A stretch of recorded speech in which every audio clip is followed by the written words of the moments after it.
Oke, halo semuanya, kembali lagi di Florida Hanif. Dan kali ini kita ada dua buah motor ya. Ini adalah Yamaha NMAX 2020.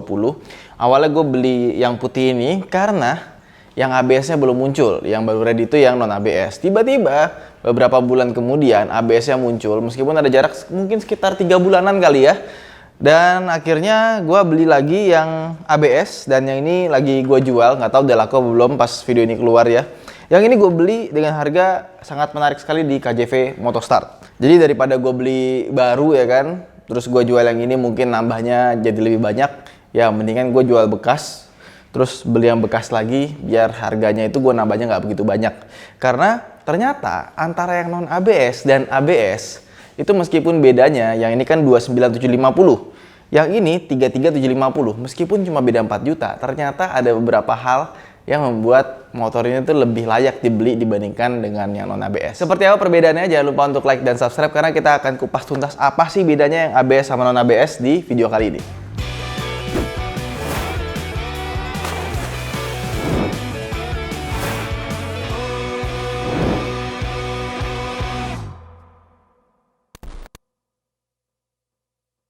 Kalau dari depan, versi yang ABS sama non ABS itu bisa dibilang nggak ada bedanya, kecuali tulisan di sini. Iya, jadi untuk yang varian ABS, di samping sini ada tulisan ABS, tapi yang non ABS itu nggak ada. Jadi benar-benar polos kayak gini doang. Jadi basically kalian tinggal cari di toko online stiker ABS buat NMAX 2020, udah langsung simsalabim jadi NMAX 2020 yang ABS. Karena dari depan sama, piringan cakremnya sama. Sensor speednya atau sensor ABS-nya di sini juga sama. Jadi sensor ABS ini juga bisa berfungsi sebagai sensor kecepatan buat speedometer. Terus juga remnya sama, kabel-kabelnya sama, ini bentuk spakbor depannya sama. Bagian kesininya pun juga sama persis, nggak ada bedanya. Nah, cuma bedanya ada di pilihan warna. Kalau yang versi ABS itu warnanya ada pilihannya seperti ini. Kalau yang non ABS pilihannya seperti ini. Kemudian kalau kita lihat sampai ke kolong ke bawah sini ya. Nah, di sini baru kelihatan perbedaannya. Karena untuk yang varian ABS, dia ada modul ABS-nya di bagian sini. Terus di sini ada selang hidrolik 2. Ininya tuh selang besinya tuh ada kelihatan 2 biji. Di situ kelihatan, di sini nggak ada. Jadi, kalau kalian pengen lihat ABS atau nggak dari depan, itu bisa dibilang sangat sulit sekali. Harus melongo ke dalam, baru kelihatan tuh ada modul ABS di dalam. Oke, sekarang ke bagian atas. Pas kita lihat dari bagian sini, ini baru kelihatan bedanya yang versi ABS dan non ABS. Ya, paling gampang kita langsung bisa ngelihat di sini, di bagian kuncinya. Karena untuk yang non ABS, dia itu belum ada kunci keyless. Jadi kuncinya dia masih kunci biasa seperti ini. Agak sedikit seret memang karena masih baru mungkin ya. Kalau udah lama mungkin dia akan lebih gampang. Nah, ini kita tinggal colok, kita tinggal puter. Jadi kalau mau kita kontak, dia mesti kita pencet dulu ke dalam. Baru kita puter, nah baru bisa. Dan pas kita nyalain speedometer gitu ya, dua lampu nyala, habis itu mati. Yang pertama itu lampu engine check, dan yang kedua itu SSS-nya, start stop sistemnya. Kalau yang ABS nih, gue kasih lihat ya, ini yang nyala banyak banget di bagian atas ini nih. Pas kita nyalain gitu kan, ini kan keyless ya, kita tekan sekali, nyala, tombol kuncinya, kita putar sekali. Nah, kalau sekali ini dia untuk ngebuka fuel sama seatnya. Oke. Terus sekali lagi kita putar.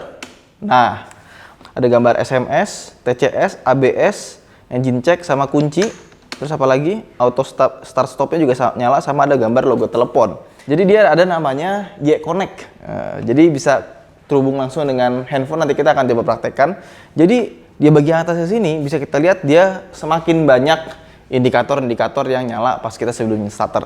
Terus kalau kita lihat MID-nya, ini kurang lebih sama aja, kecuali di bagian sini kita ada bisa mematikan TCS, Traction Control System, bisa on atau off. Kalau mau matiin tinggal pencet yang lama di menu sini ya.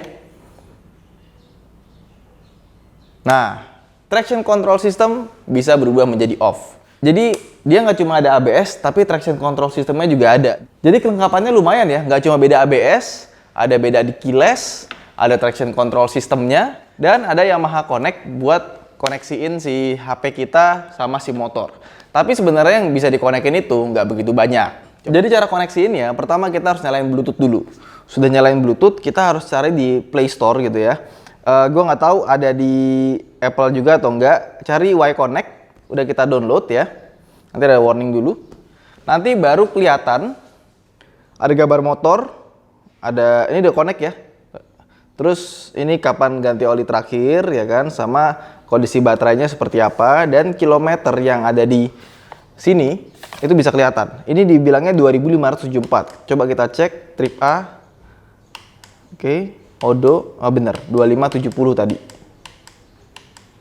Terus di sini ada logo pom bensin ya. Kalau kita pencet, nah itu kita ketahuan nih berapa konsumsi bahan bakar kita rata-rata selama sebulan atau selama setahun tuh. Bisa dilihat segitunya. Cuma kita nggak bisa ngelihat sisa bensin yang ada di motor tuh masih berapa ya.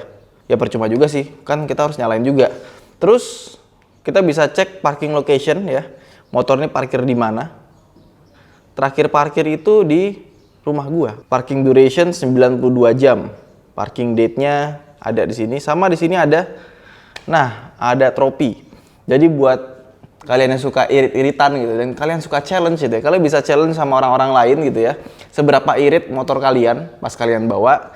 Dan ini kita bisa cari posisi kita itu nggak cuma untuk Indonesia doang, bisa buat satu dunia gitu, my country atau diganti world. Oke, kalau irit-iritan yang paling tinggi poinnya berapa? Azhar 18.816 poin, Esa, Huda, Samsul, Fuad, T-Max. Jadi kayaknya yang baru punya Y-Connect ini cuma T-Max sama si N-Max doang ya. Soalnya yang lainnya nggak ada tuh. 1, 2, 3. Ya gue nggak ngerti gimana caranya. Pokoknya ada ranking-rankingnya lah ya. Nah terus kita juga bisa, nih lihat di sini ya. Nah ini RPM-nya itu bisa kita lihat secara online. Jadi kalau kita punya holder HP di depan sini, kita pengen lihat berapa RPM kita jalan gitu ya. Bisa lihat dari sini. Coba kita starter ya.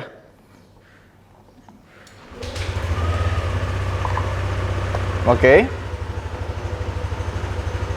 Tuh.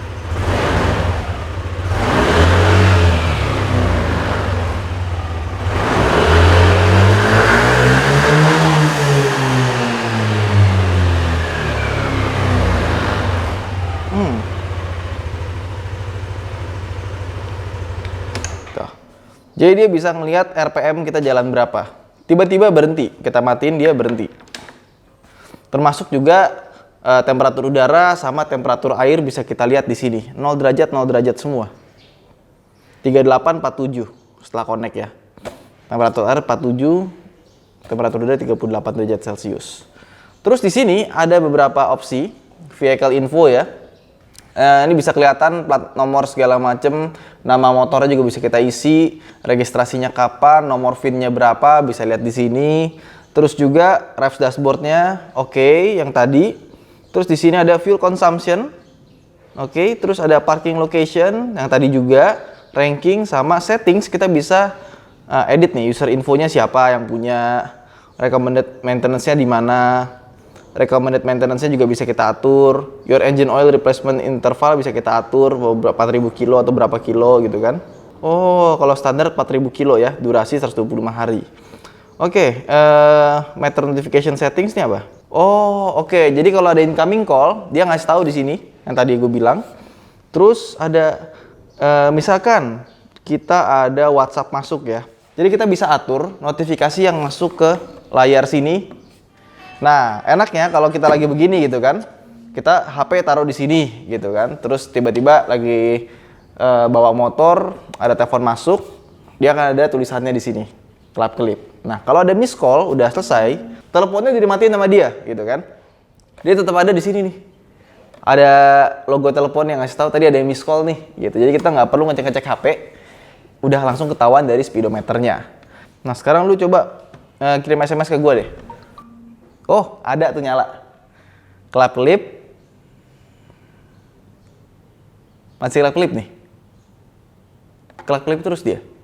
Pokoknya kalau SMS-nya belum kebaca, enggak, nih udah nggak kelap-kelip lagi.